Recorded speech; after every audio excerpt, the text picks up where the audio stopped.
Assalamualaikum warahmatullahi wabarakatuh.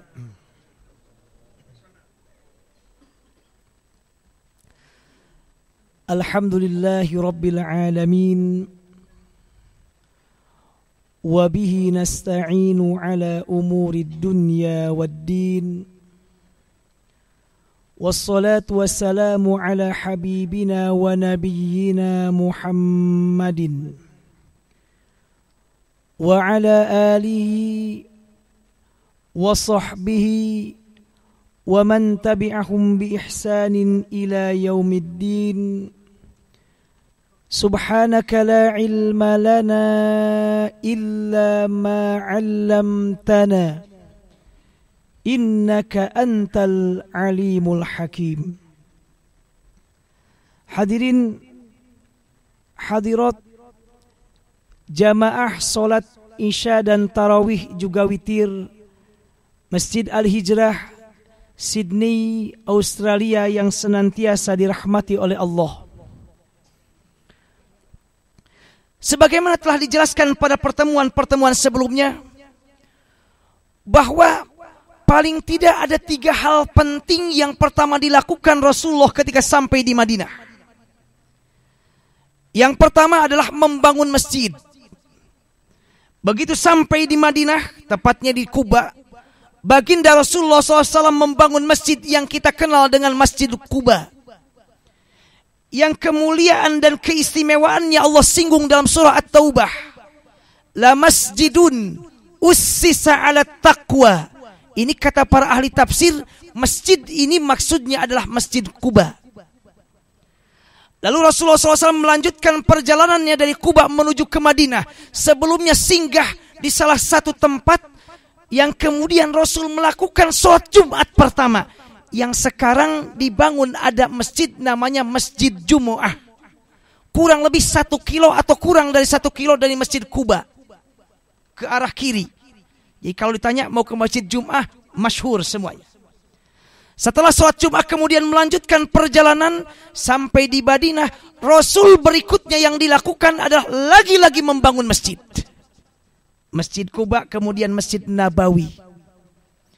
Setelah Rasul membangun masjid, yang berikutnya baginda Rasulullah SAW melakukan adalah al-mu'akhah bainal muslimin.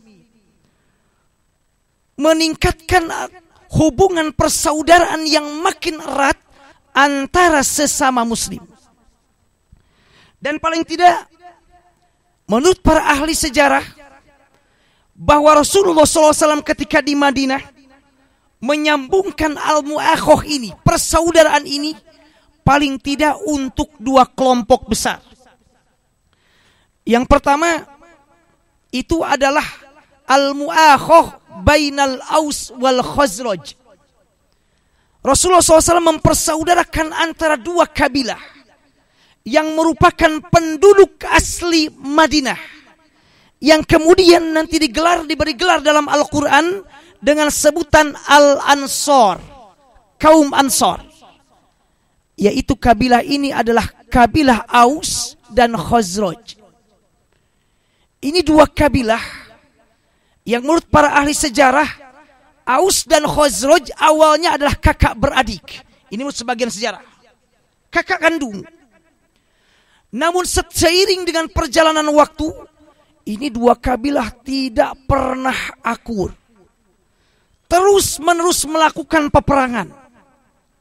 Bahkan peperangan antara Aus dan Khazraj ini terjadi bahkan 2 tahun sebelum terjadi Bai'ah Al-Aqabah yang pertama.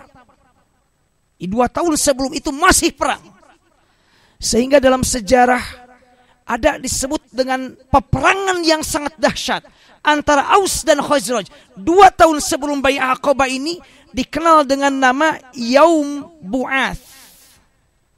Yaum Bu'ats. Artinya peperangan yang sangat luar biasa, dahsyat antara Aus dan Khazraj, yang keduanya sama-sama penduduk asli Madinah. Bahkan kata para ahli sejarah, ini peperangan bukan hanya tahun-tahun, puluhan tahun, bahkan lebih dari 100 tahun. Peperangan antara dua suku ini. Begitu baginda Rasul sampai di Madinah, yang pertama beliau lakukan mempersaudarakan dua suku asli ini, dua penduduk asli ini, Khazraj dan Aus. Sehingga hadirin yang berbahagia, subhanallah, peperangan yang sudah terjadi puluhan tahun, permusuhan yang sudah terjadi puluhan tahun, dipersaudarakan dengan satu hal yang luar biasa. Kesatuan akidah, kesatuan tauhid. Permusuhan yang begitu jauh, perselisihan yang sudah mengakar lama itu, dengan izin Allah kemudian menyatu dan hilang permusuhan, hilang peperangan, sirna perselisihan. Karena ikatan Islam, karena persaudaraan seagama. Subhanallah, tidak ada yang bisa menyatukan permusuhan itu. Dicoba berkali-kali. Selain alhamdulillah dengan izin Allah, dengan persaudaraan akidah inilah, melalui baginda Rasulullah, akhirnya Khazraj dan Aus, keduanya duduk bersama dan hilanglah semua perselisihan. Bahkan dalam Islam, dalam Al-Quran, tidak lagi Allah sebutkan nama Ausnya, Allah tidak lagi sebutkan nama Khazrajnya. Allah satukan dalam satu gelar, satu sebutan yang sangat istimewa, yang Allah puji dalam Al-Quran, yang Allah sanjung dalam Al-Quran. Kaum Ansor. Kaum Ansor. Secara bahasa Ansor artinya penolong. Dikatakan kaum Ansor karena penduduk Madinah menolong orang-orang Mekah yang hijrah dari Mekah ke Madinah. Karena mereka hijrah meninggalkan Mekah menuju Madinah, maka sahabat Rasul yang ini disebut dengan kaum Muhajirin. Ansor yang menolong Muhajirin, Muhajirin yang hijrah meninggalkan dari Mekah menuju ke Madinah. Makanya kalau kita lihat dalam Al-Quran, Allah lebur, tidak ada lagi Aus dan Khazraj. Allah sudah satukan dengan akidah, dengan tauhid yang satu Islam, melalui sebutan yang luar biasa, kaum Ansor. Ini yang pertama Rasul lakukan. Yang kedua, Rasul juga menyatukan antara kaum Muhajirin dan yang Aus dan Khazraj. Yang kedua, Allah menyatukan, Rasul menyatukan antara kaum Muhajirin dan Ansor. Istilah Aus dan Khazraj, kemudian Allah satukan, Nabi Muhammad satukan Muhajirin dan Ansor. Mereka yang hijrah dari Mekah dengan orang penduduk asli Madinah, disatukan yang disebut dengan persaudaraan yang luar biasa. Bahkan dalam sejarah Islam kita tidak pernah mendapatkan ikatan persaudaraan yang begitu kuat, yang begitu luar biasa, selain ikatan persaudaraan sebagaimana Rasul menyatukan antara Muhajirin dan Ansor. Subhanallah, ini ikatan yang sangat-sangat luar biasa. Hadirin yang berbahagia, bayangkan, sahabat Rasul juga baginda Rasul meninggalkan negara tercinta tempat kelahiran, Mekah, sekalipun terkenal sangat tandus, sangat panas, tapi kalau namanya tempat sendiri, tentu saya yakin lebih enak tempat sendiri, sekalipun tempat yang akan dikunjungi surganya. Maka ada istilah, hujan batu di negeri sendiri masih dicintai daripada hujan emas di negeri orang lain. Ini bayangkan, orang-orang Muhajirin sahabat Rasulullah, para sahabat termasuk baginda Rasul, meninggalkan kota Mekah di mana mereka lahir. Baginda Rasul dilahirkan di Mekah, hidup. Bahkan tidak sedikit mereka yang sudah mempunyai pegangan untuk kehidupan. Ada yang berdagang, ada yang punya usaha, ada yang punya ternak, ada yang punya ikatan pekerjaan dengan yang lain, ada yang punya istri, ada yang punya suami, ada yang punya anak. Semuanya mereka tinggalkan hanya karena satu sebab: taat perintah Allah dan Rasulullah. Hijrah. Berat hadirin yang berbahagia, berat meninggalkan kampung sendiri, menuju kampung atau menuju negara atau menuju daerah yang tidak pernah dikenal sebelumnya. Mungkin kalau sekarang gak ada masalah, saya harus pindah ke Suriname, bisa kenal lewat Google, lewat internet, cari aja Suriname, wah keluar penjelasan. Sekalipun belum pernah ke sana, akan paling tidak ada gambaran, beginilah tempat yang akan kita hijrahi nanti. Zaman dulu jangankan internet, jangankan Mr. Google, handphone pun tidak ada. Kalau ingin kirim kabar, dengan dua cara paling tidak. Mengutus orang ngutus, dia lari pakai kuda berangkat ke sana, atau mengirim surat melalui burung. Itu yang dilakukan. Kalau tukang suratnya dibunuh di tengah jalan, gak sampai. Bayangkan hari yang bahagia. Para sahabat dari Mekah meninggalkan negara tercinta, tempat lahir, tempat hidup, tempat kekayaan, berangkat ke sebuah daerah yang tidak dikenal sama sekali. Bahkan kalau mau diruntut secara ekonomi, menurut para sebagian sejarawan, Madinah saat itu lebih miskin daripada Mekah. Dalam pengertian, untuk mencari kehidupan di Madinah saat itu lebih berat bagi orang Mekah daripada di Mekah sendiri. Loh kenapa? Karena penduduk Mekah sudah terbiasa berniaga, berusaha, berdagang. Makanya ada surat Quraisy, li'ilafi Quraisy. Ini bagaimana orang-orang Mekah, mereka semangatnya untuk wirausaha, dagang.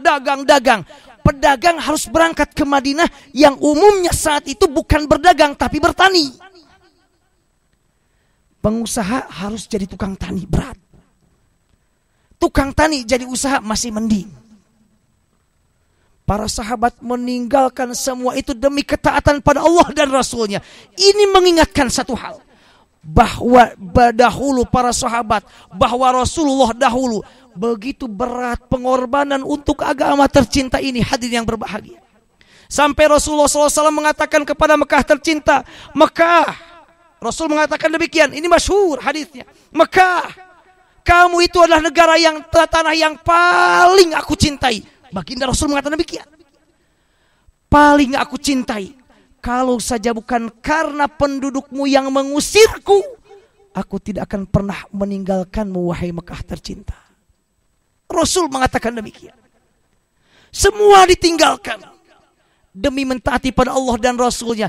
Bahkan ketika hijrah semua datangnya berangkat dengan sembunyi-sembunyi, kecuali Umar bin Khattab. Sehingga kata para sejarawan, ada yang meninggalkan kekayaannya, meninggalkan yang dibawa apa adanya saja. Yang penting badan selamat, berangkat sampai ke Madinah. Tidak pernah tergambar apa dan ngapain nanti di Madinah. Semua mereka tinggalkan. Karena itulah Rasulullah SAW yang pertama dilakukan beliau setelah Khazraj dan Aus dipersaudarakan, beliau kemudian mempersaudarakan antara Muhajirin dan Ansar dengan satu ikatan akidah yang sama, Islam. Dengan syahadat yang sama, la ilaha illallah Muhammad Rasulullah. Dan subhanallah, hasilnya luar biasa. Beda, kenal hanya saat itu, tidak diketahui siapa bapaknya, siapa ibunya, siapa keluarganya. Bertemu karena ikatan emosi, ikatan persaudaraan seagama. Itu yang mempereratkan di antara mereka. Sehingga ikatan itulah yang kemudian keduanya menjadi ikatan yang lebih dari persaudaraan itu sendiri. Sampai, ini kata para ahli sejarah, baginda Rasulullah SAW ketika sampai di rumah Anas bin Malik di Madinah saat itu, beliau mengumpulkan kurang lebih 90 orang dari Muhajirin dan Ansar. Lalu Rasulullah SAW menggabungkan, mempersaudarakan di antara keduanya. Di antaranya kata Ibnu Hisham, di antaranya Rasulullah SAW mempersaudarakan antara Abu Bakar Siddiq dengan Kharijah bin Zuhair. Umar bin Khattab dipersaudarakan dengan Utsman bin Malik. Abu Ubaidah bin Jarrah dipersaudarakan dengan Sa'ad bin Mu'adz. Dan Abdurrahman bin Auf dipersaudarakan dengan Sa'ad bin Ar-Rabi'. Saking luar biasanya persaudaraan ini, hadirin bahagia. Ini subhanallah. Saking luar biasanya. Sampai dalam hadis riwayat Imam Bukhari, Baginda Rasulullah SAW diceritakan, dikisahkan bagaimana ikatan yang kuat persaudaraan seagama antara dua orang yang tidak diketahui siapa asal usulnya. Abdurrahman bin Auf dan Sa'ad bin Ar-Rabi'. Sa'ad bin Ar-Rabi' orang Madinah, kaum Ansor. Abdurrahman bin Auf yang berangkat hijrah dari Mekah ke Madinah, kaum Muhajirin. Apa yang dikatakan Sa'ad bin Ar-Rabi'? Beliau katakan, wahai saudaraku Abdurrahman bin Auf, atau istilah sekarang my brother Abdurrahman bin Auf, saya mempunyai 2 istri. Saya mempunyai kekayaan yang banyak. Saya ingin berbagi setengah-setengah. Silahkan lihat istri saya, mana yang paling Anda cintai, saya akan ceraikan. La ilaha illallah. Loh kok sampai tega begitu? Enggak tega. Memang itu sesuatu yang luar biasa. Saya mempunyai kekayaan. Barangkali kalau istilah sekarang, saya mempunyai uang $1.000. Silahkan ambil setengahnya, saya setengahnya. Saya mempunyai 2 istri. Suruh milih mana yang paling dia cintai. Saya akan ceraikan dan ambil nikahi oleh Anda Abdurrahman bin Auf. Sa'ad bin Ar-Rabi'. Apakah ada zaman sekarang yang ikatan persaudaraan seperti demikian, ibu-ibu? Makanya Imam Al-Qurtubi dalam tafsirnya, ketika menafsirkan firman Allah dalam surah Al-Hujurat, innamal mu'minuna ikhwatun, beliau mengatakan al-ukhuwatu fid dini athbatu minal ukhuwati fin nasabi. Ikatan persaudaraan seiman seakidah lebih kuat daripada ikatan persaudaraan karena keturunan. Loh kok bisa? Li'annal ukhuwata fid din la tanqati'u bi mukhalafatil nasab. Karena ikatan persaudaraan seagama tidak akan pernah terputus karena perbedaan nasab. Saya dan bapak beda bapak dan ibu, tapi satu ikatan, satu agama tidak akan pernah terputus. Bapak berangkat ke Suriname, saya di Australia, gak akan putus selama bapak berada dalam akidah yang sama, Islam. Bapak berangkat ke Amerika, saya ada di ujung Eropa, ada di ujung Afrika, selama satu akidah tidak akan pernah putus sekalipun beda keturunan. Berbeda dengan persaudaraan karena keturunan, dia akan berpisah kalau berbeda agama. Makanya Imam Al-Qurtubi mengatakan ukhuwah fid din athbatu minal ukhuwah fin nasab. Loh kok contohnya? Contohnya bukan lagi manusia biasa tapi Nabi Nuh. Dalam surah Hud, Allah menjelaskan kisah Nabi Nuh dan putranya yang menurut sebagian ahli tafsir nama putranya yang ditenggelamkan ini namanya Kan'an. Ini Kan'an. Karena Nabi Nuh mempunyai 4 putra, Sam, Ham, Yafuth, dan Kan'an. Kan'an yang ditenggelamkan. Ini menurut sebagian ahli tafsir. Kan'an berbeda agama dengan Nabi Nuh dalam pengertian gak ikut dengan Nabi Nuh sehingga meninggal dalam keadaan kafir. Lalu Nabi Nuh seorang ayah berdoa kepada Allah, ya Allah, ya Rabb, inna bni min ahli wa inna wa'dakal haq wa anta ahkamul hakimin. Ya Allah, Kan'an itu putraku adalah keluargaku, ya Allah.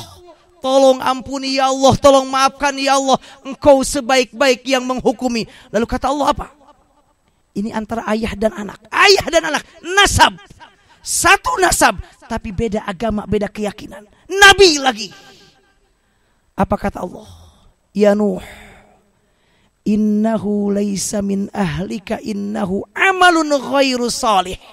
Nuh, hakikatnya Kan'an itu bukan anakmu, bukan keluargamu, tapi dia adalah amal yang tidak solih. Allah tidak menerima sekalipun bapak dan anak. Kenapa? Beda agama. Bahkan baginda Rasulullah SAW bersabda dalam sebuah hadis bisnadin hasanin, kata Rasulullah, siapa yang mendoakan seluruh muslimin muslimat atau mukminin mukminat, maka Allah akan memberikan pahala kepada orang yang mendoakannya itu sejumlah kaum mukminin mukminat saat itu berapa jumlahnya. Jadi kalau makanya Allah maghfirlil mu'minin mu'minat wal muslimin wal muslimat, jumlah mukminin mukminat misalnya ada 5 miliar, kita mendapatkan 5 miliar dalam saat itu juga. Makanya sebagian ulama sampai mengatakan di antara rukun khutbah Jumat atau barangkali sunat Jumat, khotib khutbah kedua membaca doa Allahumma gfir lil mu'minina wal mu'minat. Ini ikatan persaudaraan agama. Makanya hadirin yang berbahagia, karena itu yang Rasul lakukan adalah mempersatukan antara kaum muhajirin dan ansor. Bahkan ada satu kisah menarik yang disampaikan dalam hadis riwayat Imam Bukhari. Ini saya lihat dalam hadis riwayat Imam Bukhari yang diterima dari Anas bin Malik. Suatu hari datang orang muhajirin kepada baginda Rasulullah SAW. Mengatakan, ya Rasulullah, saya lapar. Mungkin istilah kita begitu. Ya Rasulullah, barangkali Anda bisa menerima saya sebagai tamu untuk dijamu.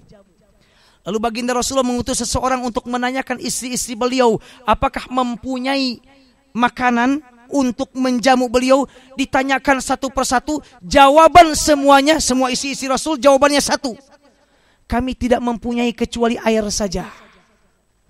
Air.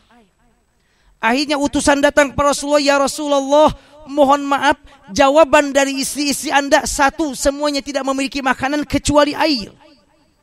Lalu Rasulullah SAW berdiri menghadap kepada kaum Ansor. Lalu kata Rasulullah, man yudhifu hadza, siapa di antara kalian yang siap untuk menjamu orang ini, siap menerima sebagai tamu orang muhajirin ini?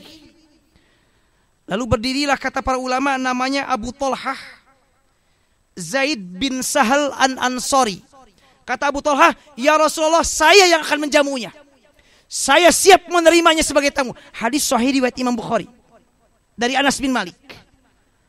Kata Rasulullah, terima kasih sebelumnya wahai Abu Talhah, silakan bawa tamu saya ini untuk dijamu di rumahmu. Berangkatlah Abu Talhah membawa muhajirin ini ke rumahnya. Sampai ke rumahnya, dia sampaikan kepada istrinya, Mah, akrimi dhaifa Rasulillah. Mah, ini ada tamu Rasulullah SAW, tolong ya diistimewakan, tolong ya dijamu. Makanan apapun yang ada keluarkan Mah untuk menghormati tamu Rasulullah, kata Abu Talhah. Lalu hadirin yang berbahagia, subhanallah, istrinya menjawab, Mas, ma indana illa qutus sibyani. Mas, kita gak punya makanan apa-apa kecuali makanan untuk anak-anak kita yang belum makan. Anak-anak kita ini dari tadi siang belum makan sampai malam ini, Mas. Itu yang kita punya, gimana ini? Subhanallah. Lalu hadirin yang berbahagia, beliau mengatakan, kata Abu Talhah, hayyi tu'amaki wasbihi sirajaki wa nawwimi sibyanaki idza aradu ashan. Udah mah, pokoknya makanan yang ada tolong disiapkan, dimasak, sajikan, dan nanti tolong lampunya padamkan. Anak-anak kita kalau nangis-nangis mau minta makanan, tolong tidurkan. Subhanallah. Masak makanan, anak-anak menangis merengek, lapar mau makan, tidurkan Mah. Gimana aja caranya? Berikan lagu, misalnya kalau sekarang dengan pujian-pujian seperti apa namanya yang kita kenal dengan lagu-lagu dari siapa di Indonesia itu, nasyid, subhanallah, atau dengan kalimat-kalimatullah. Pokoknya tidurkan aja. Putra-putri tidurkan saja, lalu matikan lampunya. Istrinya nurut. Dimasaklah makan yang sederhana itu yang untuk anak-anaknya. Selesai dimasak, dihidangkanlah. Kemudian siaplah Abu Talhah dan si istrinya. Kemudian tamu itu siap di meja.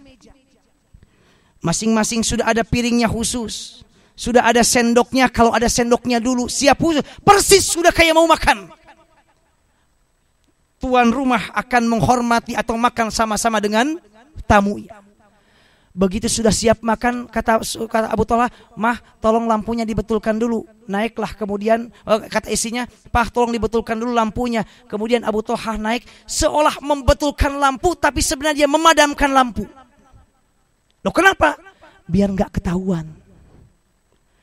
Dipadamkan lampu, kemudian duduk lagi seperti biasa. Tamunya gak lihat, zaman dulu belum ada listrik, belum ada baterai di handphone, gak ketahuan. Gelap gulita. Lalu Abu Talhah dan istrinya, Mah, goyang-goyang sendoknya, teng trong teng trong teng, atau tangannya digerak-gerak seolah kita betul-betul sedang makan sebagaimana dia. Subhanallah. Mungkin kalau saya mungkin barangkali demikian. Sehingga tamunya berpikir bahwa tuan rumah pun ikut bareng-bareng makan bersamanya. Padahal yang dimakan bukan makanan tapi hanyalah angin.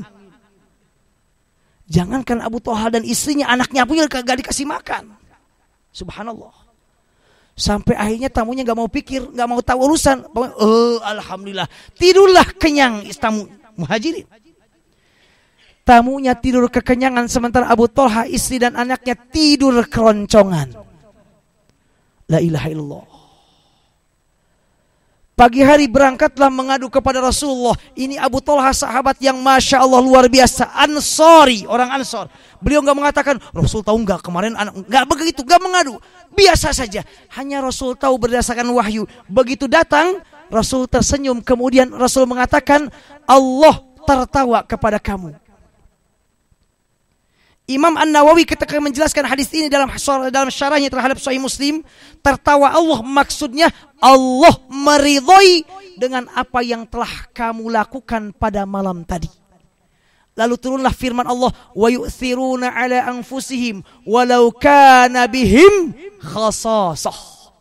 Yaitu orang-orang yang melebihkan orang lain daripada dirinya sendiri, sekalipun dirinya kelaparan, keroncongan, tidak ada makanan. Subhanallah. Ikatan persaudaraan luar biasa Muhajirin dan Ansor.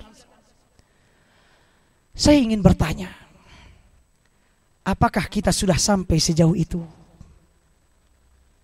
Apakah persaudaraan dengan saudara kita yang seagama dimanapun dia berada, di Australia, di Palestina, di Indonesia, muslim-muslim yang lain, apakah kita sudah seperti itu?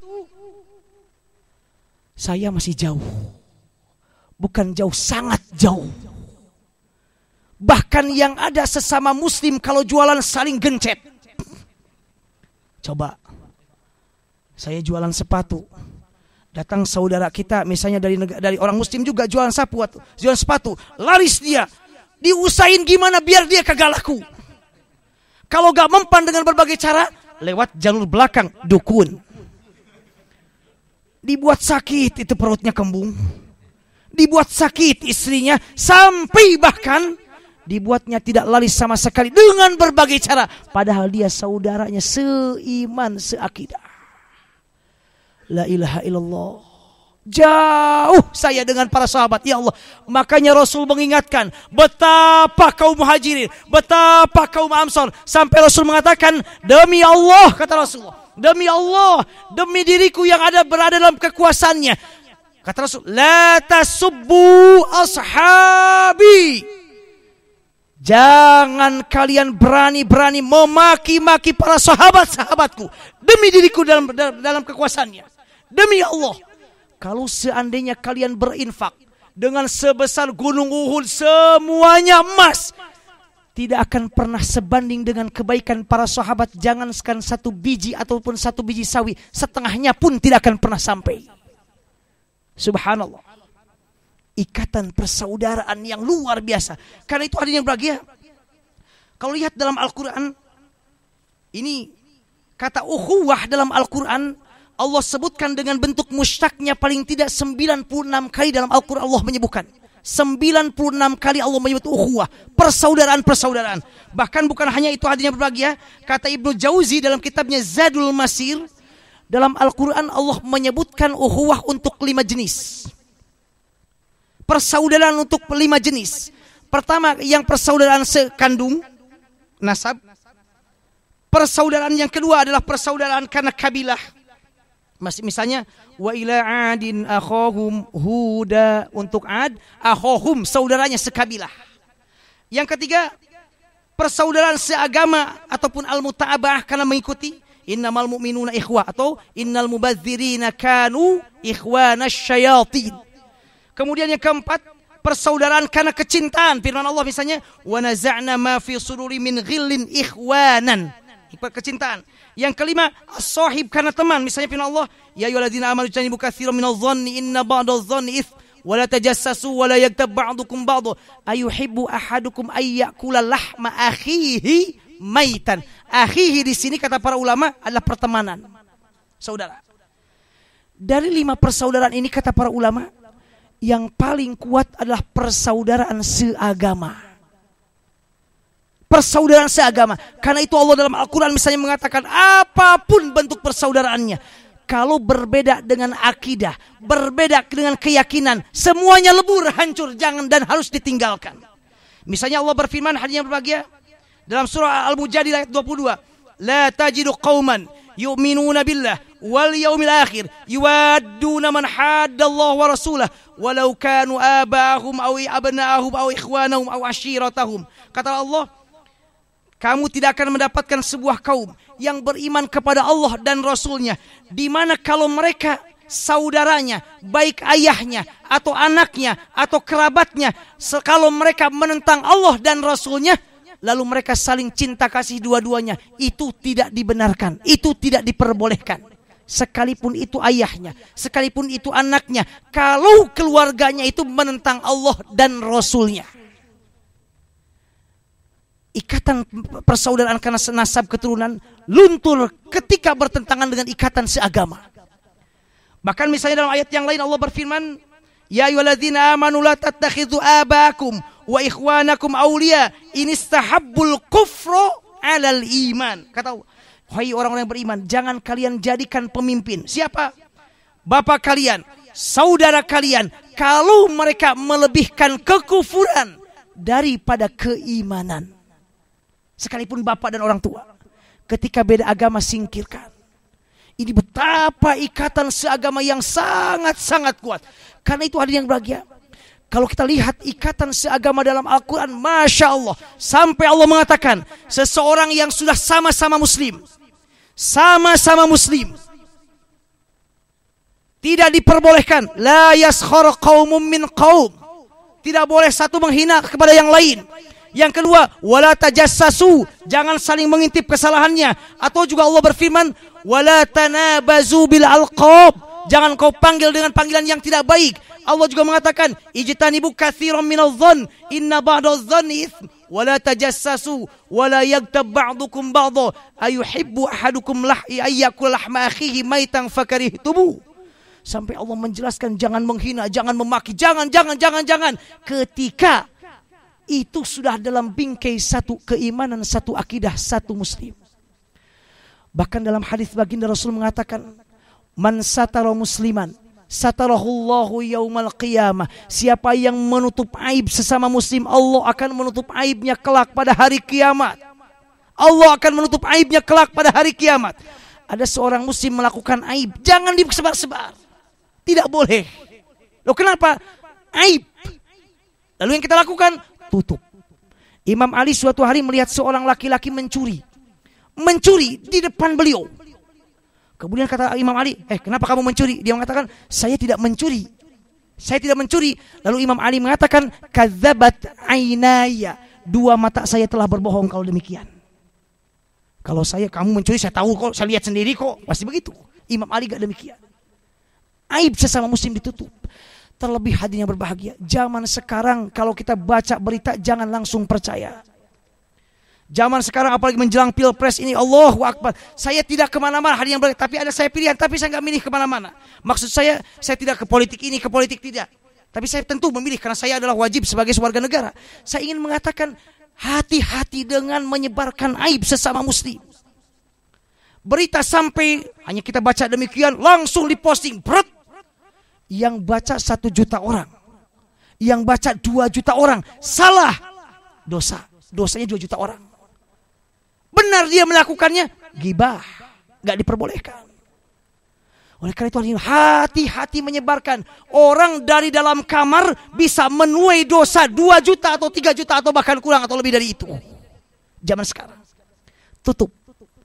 Bahkan baginda Rasul mengatakan saking ikatan yang luar seagama, Rasul mengatakan la yu'minu ahadukum hatta yuhibba li akhihi ma yuhibbu li nafsihi. Kata Rasulullah, belum dipandang sempurna keimanan seseorang sampai dia bisa mencintai saudaranya itu sebagaimana dia mencintai dirinya sendiri. Ya Allah.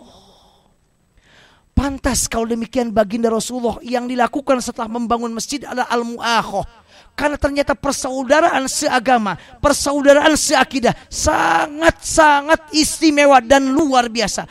Bahkan Allah dalam Al-Quran menyebut persaudaraan antara seagama ini nikmat yang sangat besar. Allah berfirman, "Wadhkuru ni'matallahi 'alaikum idh kuntum a'daan fa'allafa baina qulubikum fasbahtum bi ni'matihi ikhwana." Ingatlah nikmat Allah di mana kalian sebelumnya bermusuhan, lalu Allah persatukan menjadi saling lunak, saling bertemanan karena nilai akidah, karena persatuan keimanan. Kata Allah, sehingga kalian bersaudara karena keimanan.